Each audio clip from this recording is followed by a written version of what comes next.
What's going on YouTube? It's your boy Josh, back with another video.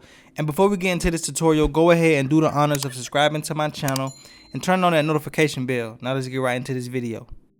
So the first thing we're going to do is take our pick and we're going to pick the hair out all the way around the head to get the hair to lift up to its true height. So when we begin fading, we'll be fading into the true height of the hair so it can be an accurate cut. So we're going to be giving him a taper fade on the sides and on the neck. So I'm going to go ahead and set in my guidelines in the temple area and on the back of the neck.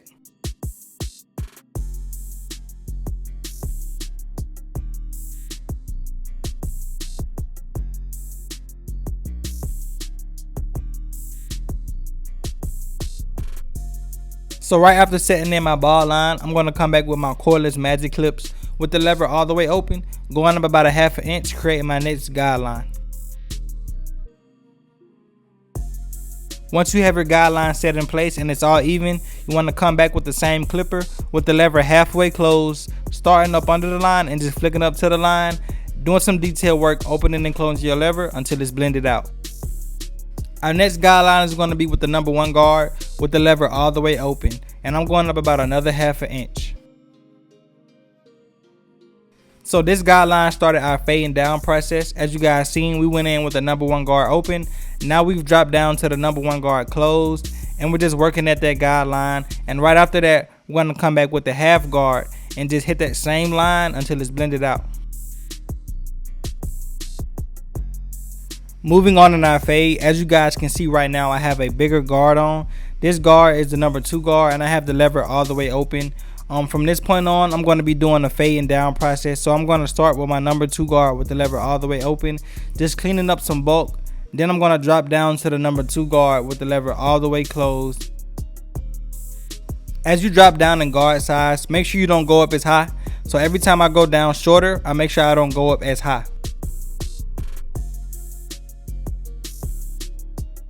So right after using the number 2 guard, I'm going to come in with my 1½ guard, starting with the lever all the way open. And just like we did with the number 2 guard, we started with the lever open and then closed it.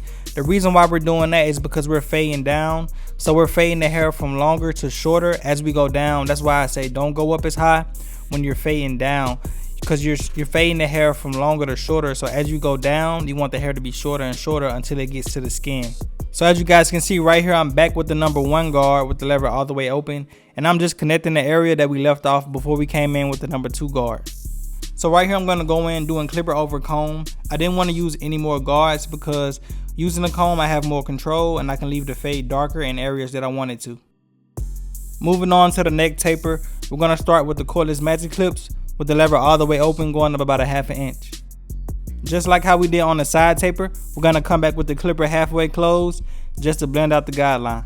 So the neck and side taper are very similar when it comes to like my fading steps. The only difference is on the neck you have more room to do like longer guidelines. But just like I did on the side taper, I went in with the number 1 guard with the lever open and came back with the lever closed as I'm fading down, and then eventually I came in with the half guard to blend it out all the way.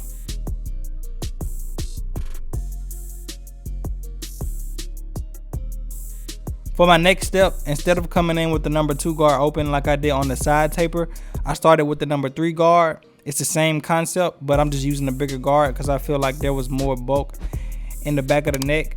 Right after coming in with the number 3 guard, I came back with the number 2 guard with the lever all the way open.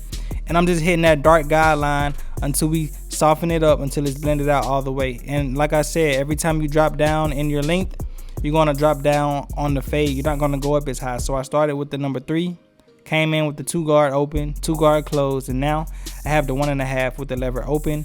And then I'm going to drop down to it to a 1½ closed and then come back with the 1 guard like you guys see. And you see how it blended out? I made sure that I made space in between each guideline by not going up as high.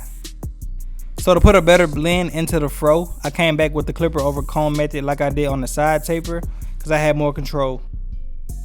Now we're going to move on to blending the beard into the taper so it can be like a seamless fade, and it's like it's a smooth transition in between the beard and the taper.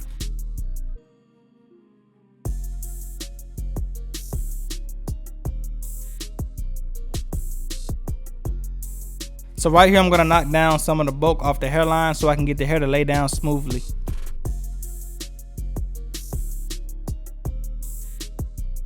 And right here, I'm applying some holding spray, and I'm gonna blow dry it to lock it in and get the hair to lay down so we can get ready for this crispy lineup. So now we've gotten to one of the best parts of the video, the lineup process. I'm gonna be using my gold Babyliss skeleton trimmers to do the lineup. A crispy lineup always takes these haircuts to another level, so I'm gonna sit back and let you guys see it for yourself.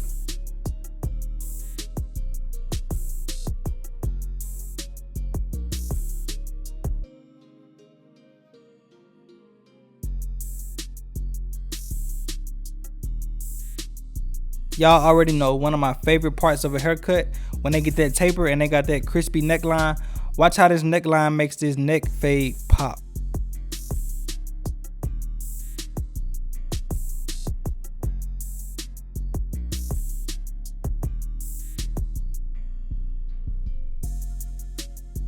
Right now in the comments, let me know what you guys think about this neckline on this haircut, cause to me, this thing's crazy.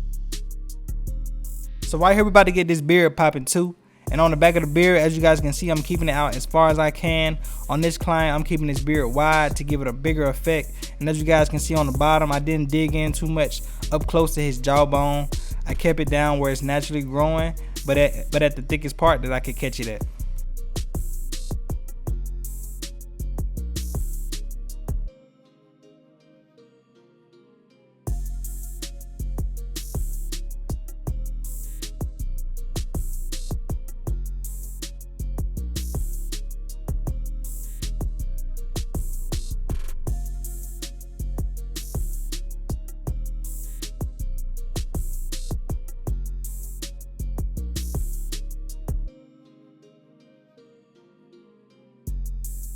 So on this cut, we're not going to be adding enhancements, but it's only right to come in with that razor and make it even sharper to take this haircut to a whole nother level.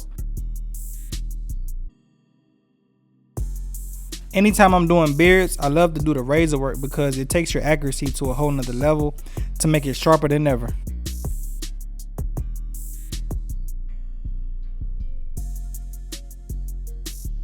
You guys, this is the end of the video, and this is the before. You guys see me transform him with your own eyes. The haircut looks crazy. But without further ado, this is the cut. Let me know what you guys think about this haircut in the comments. That line and fade combination is crazy. Make sure you guys leave a like on this video for the YouTube algorithm so I can keep growing and reaching new people. And most importantly, make sure you guys subscribe and you turn on that notification bell. You guys can also follow me on Instagram and TikTok at JoshXBarber, like you guys see on the top of this video. It's your boy Josh. I appreciate you guys' support, and I'm out.